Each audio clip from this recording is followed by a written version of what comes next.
Estamos con Juanse, vamos a hablar de su último disco, Papo por Juanse. ¿Cómo estás, Juanse? Buenas tardes.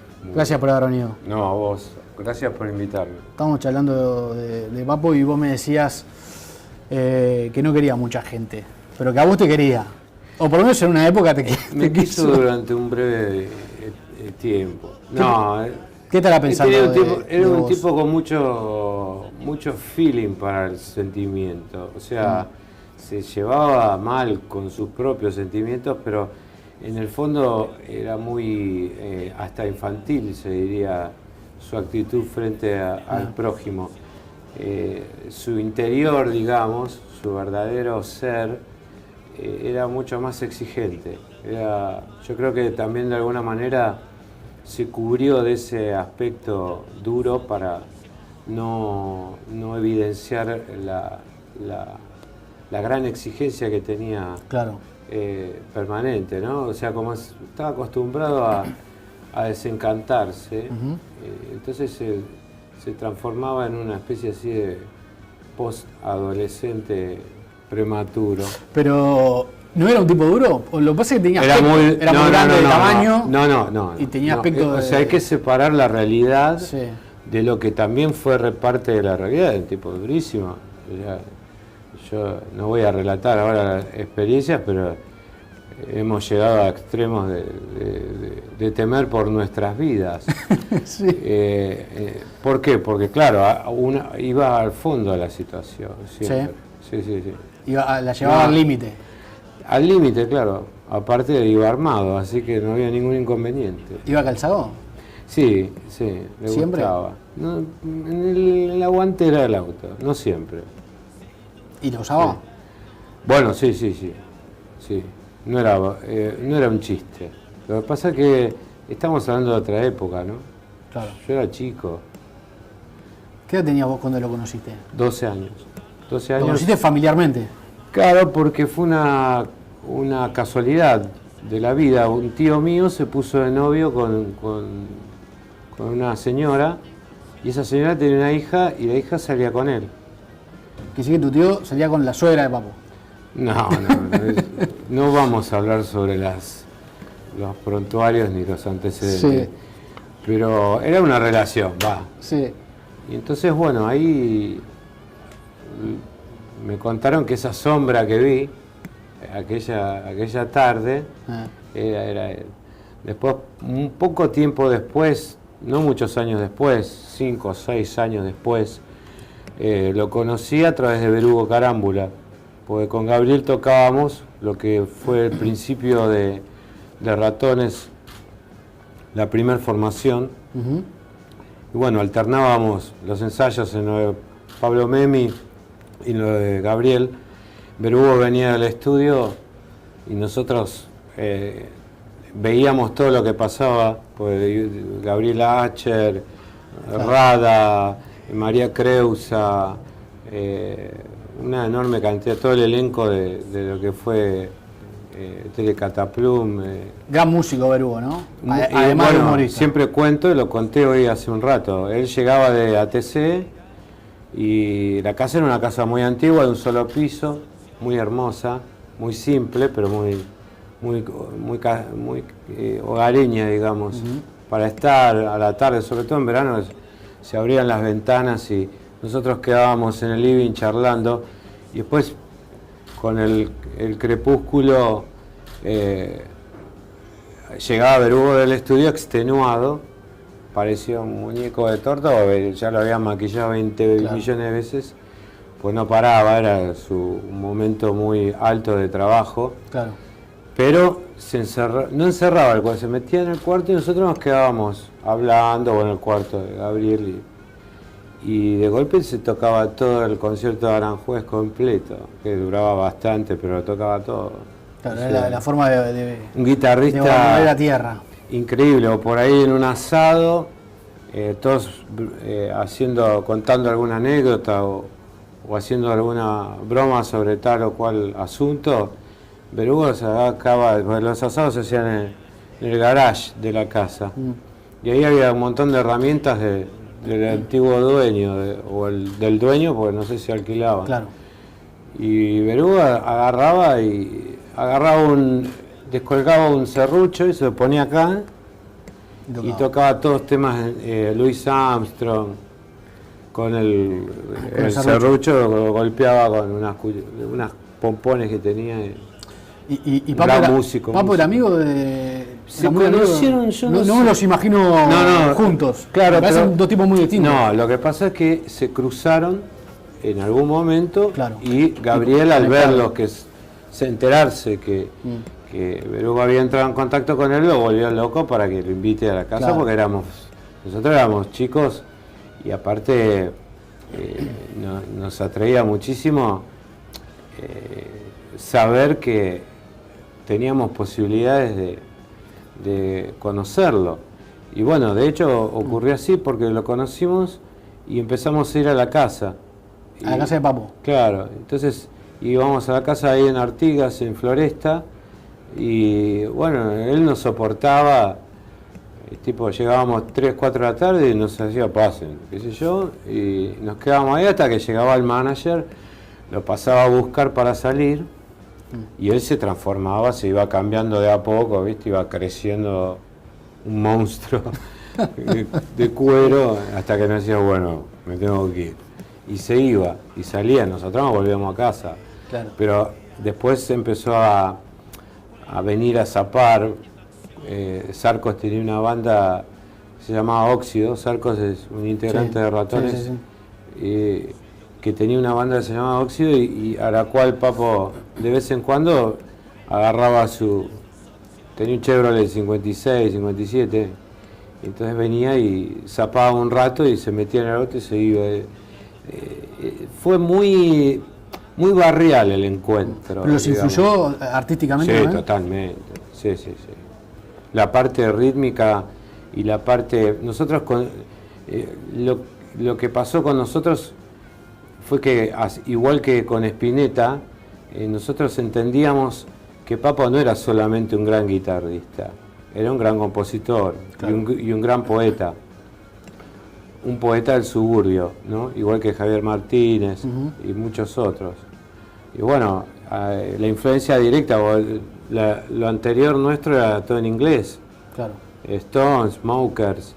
Lo que pasa es que Papo estaba un poco en el límite de lo que era el rock argentino, ¿no? Y Papo fue el primer músico que salió y fue directo a la raíz, o sea, fue a Londres, se hizo amigo de todos los músicos allá, después viajó a Estados Unidos. Su interés era estar en eso, por eso viene esa gran nebulosa sobre su etapa en Papo's Blues, que si bien es conocida desde el punto de vista, digamos, de la persona que es experto o adicto al rock y al blues, no es popularmente tan conocida. No es tan popularmente conocida como cuando comenzó a estar en Riff. Claro, en Riff era más... Riff fue mucho más masivo. Sí, claro.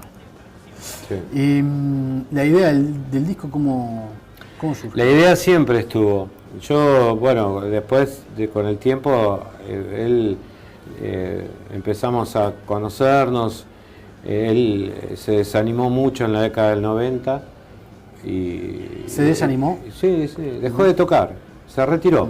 ¿Y ustedes estaban en su auge? Nosotros estábamos empezando a expandirnos bastante y nos llegó el momento de hacer nuestro estadio. Sí. Pues en Argentina era como un mecanismo, ¿no? Uno crecía, claro.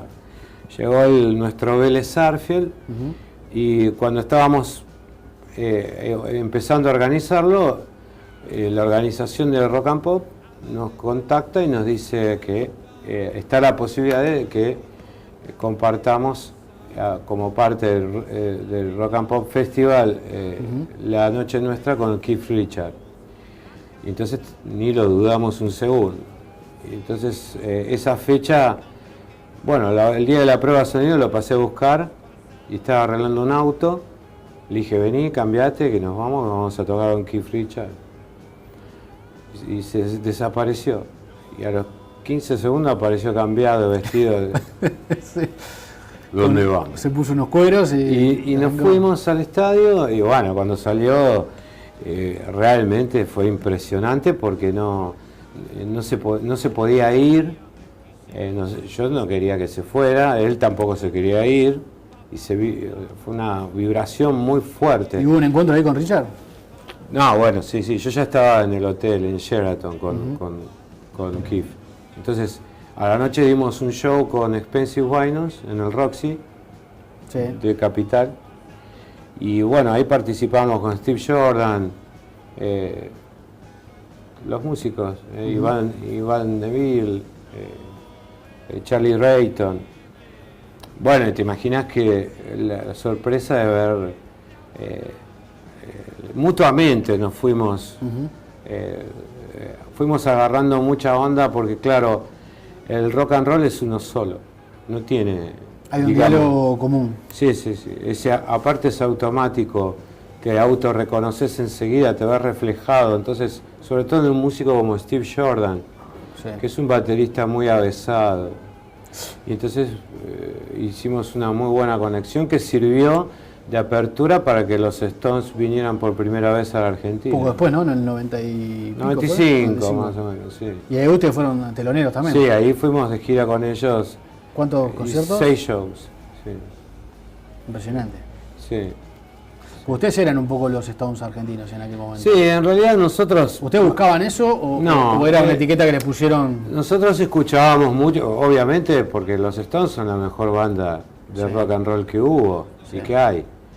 Es lógico, es como decir, no me gusta Chuck Berry, pero hago rock and roll. O sea, claro, es una locura. Está bien, pero ustedes tienen una estética, tienen un Nosotros sonido, estábamos más pegados a la onda de los New York Dolls, a los Sex Pistols, a Pescado Rabioso. Era Papo, era más Manal, eran cosas que ya... Inclusive los Gatos también un poco. Pero esas eran nuestras influencias. En castellano, Papo Blues y Pescado. Bueno, y se van a cumplir 10 años de la muerte de Papo. ¿Qué te parece que pensaría del disco? Y estaría enojado porque no pudo tocar. Le hubiera gustado tocar. Lo que me hace bien al espíritu y al cuerpo, en general a toda mi armonía, es saber que es un disco donde él se aparece su arte, digamos. ¿Y cómo lograste eso? Lo logré porque tuve una excelente manifestación de colaboración ejecutiva desde la compañía, desde Pelo Music, y con Portugués da Silva, que es un técnico histórico que inclusive grabó las versiones originales de muchas de las canciones. Se logra porque el objetivo era obviamente mostrar a Papo en su, como te decía antes, que cuando te dije que era católico, en su universalidad, porque no era solamente un gran guitarrista, era un gran compositor y un gran poeta. Pero, yo estuve escuchando el disco y el disco es muy fiel a su estilo, digamos, no son versiones de temas de Papo. No, yo grabé mucho con él, trabajé mucho, yo lo produje. Los discos últimos, digamos, donde más compenetración tuvimos, MTV Unplugged con Ratones, muchos discos en vivo, muchos discos solistas, tocó con ustedes, Papo de Amigos, Blues Local, siempre juntos, digamos. Entonces eso me hizo comprender, y él me enseñó mucho a ubicar el equipo en el lugar adecuado, cómo hacer que la guitarra tenga ese efecto sin ningún tipo de pedal, de nada, de trucos, de nada. O sea, nosotros cuando grabábamos con él íbamos directo al Marshall a ecualizarlo de una manera que hace que suene distinto, pero cada vez uno reconozca ahí la verdadera esencia del rock and roll.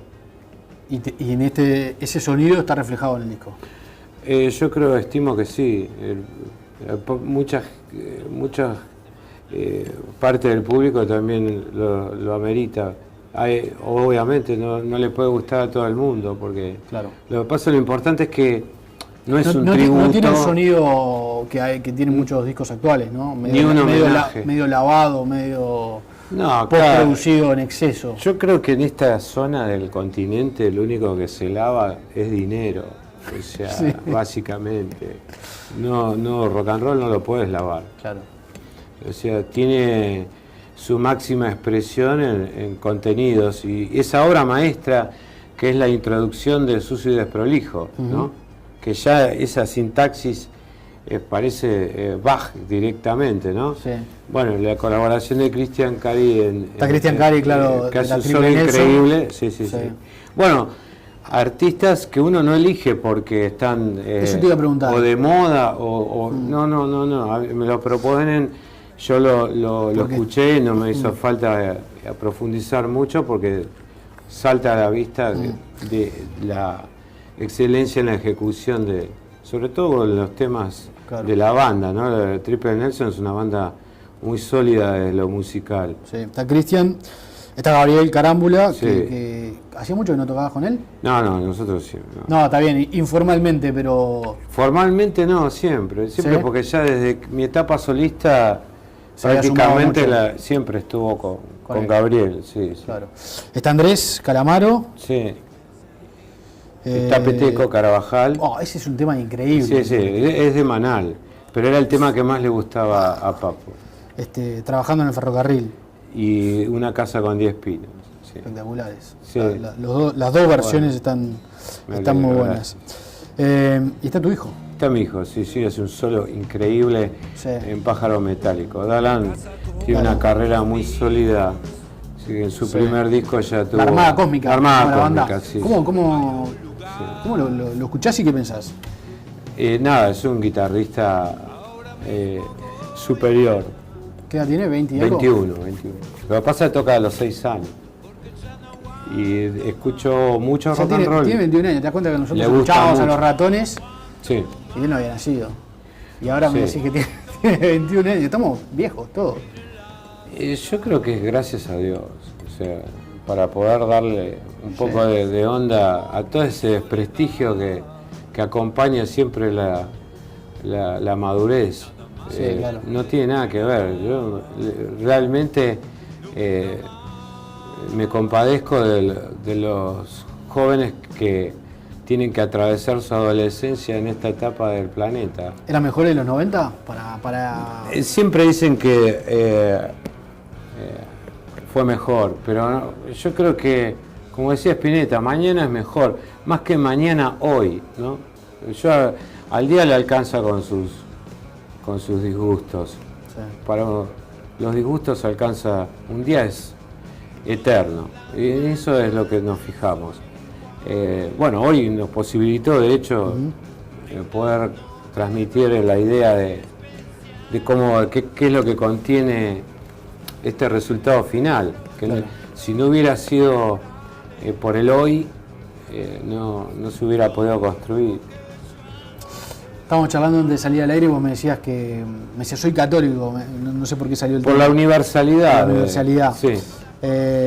Y yo te decía católico, apostólico, apostólico romano. Sí, total. Sí. ¿De dónde te viene eso? ¿Siempre lo tuviste? De chico, ¿Sí? Pero yo tuve una conversión muy grande hace 3 o 4 años y después me fui enterando de que toda mi familia, mi abuelo, donó todos sus bienes y antecedentes. Mi bisabuelo es el que trajo a Sudamérica la imagen de Jesús Misericordioso de Europa en el año 42. Robustiano Ponce León. Y bueno, hay que buscarle, yo tampoco, no busco explicación, simplemente lo ejerzo y doy mi testimonio porque uno dice, bueno, este se volvió loco y está en un trance místico. Que a veces los rockeros se lo señala. Llega una época en que... Yo doy testimonio y bueno, y yo creo en la muerte y la resurrección de Cristo y lo expreso con total libertad porque para mí es un dato esencial para nuestra vida. Claro. En base a eso desarrollo mi vida normalmente como cualquier gusano humano que anda por el planeta pululando. Bueno, el disco lo estás presentando acá en Montevideo, ¿lo vas a presentar en vivo en Buenos Aires? Sí, el 10 de abril tocamos en el Ópera Allianz con los invitados, pero además como inicio de una carrera, digamos, un poco maratónica en relación a que el disco sale en febrero en España, no. también acá en Argentina y en Uruguay sale en formato de vinilo. Ya están todos los sistemas de difusión, digamos, para poder entrar y aceptarlo. No se puede bajar, que eso es una ventaja. Sí. Y por otro lado, la banda está muy consolidada. Gaby Pérez en batería, Ponche en bajo, Ernie Salas en guitarra. Hemos logrado alcanzar un estado en el cual lo hacemos realmente porque es muy agradable escuchar a Papo mientras eso cuando uno era chico que escuchaba música y hacía que tocaba, ¿no? Claro. Bueno, nos sentimos así cuando lo tocamos. Parece que estuviéramos escuchando el disco y nosotros tocando encima, ¿no? Es muy, muy lindo. Juanse, gracias por haber venido. No, gracias a ustedes. Muchas gracias. Muchas gracias. Hacemos una pausa. Le ¿Siempre? Gustaba. No, en la guantera del auto, no siempre. ¿Y lo usaba? Sí. Bueno, sí. No era un chiste. Lo que pasa es que estamos hablando de otra época, ¿no? Claro. Yo era chico. ¿Qué edad tenías vos cuando lo conociste? 12 años. 12 años. ¿Lo conociste familiarmente? Claro, porque fue una casualidad de la vida. Un tío mío se puso de novio con una señora y esa señora tenía una hija y la hija salía con él. Que sí que tu tío salía con la suegra de Papo. No se diría su actitud frente al prójimo. Su interior, digamos, su verdadero ser, era mucho más exigente. Yo creo que también de alguna manera se cubrió de ese aspecto duro para no evidenciar la gran exigencia que tenía. Claro. Permanente, ¿no? O sea, como estaba acostumbrado a desencantarse, entonces se transformaba en una especie así de post-adolescente prematuro. Estamos con Juanse, vamos a hablar de su último disco, Papo por Juanse. ¿Cómo estás, Juanse? Buenas tardes. Gracias por haber venido. No, a vos. Gracias por invitarme. Estábamos charlando de Papo y vos me decías que no quería mucha gente, pero que a vos te quería.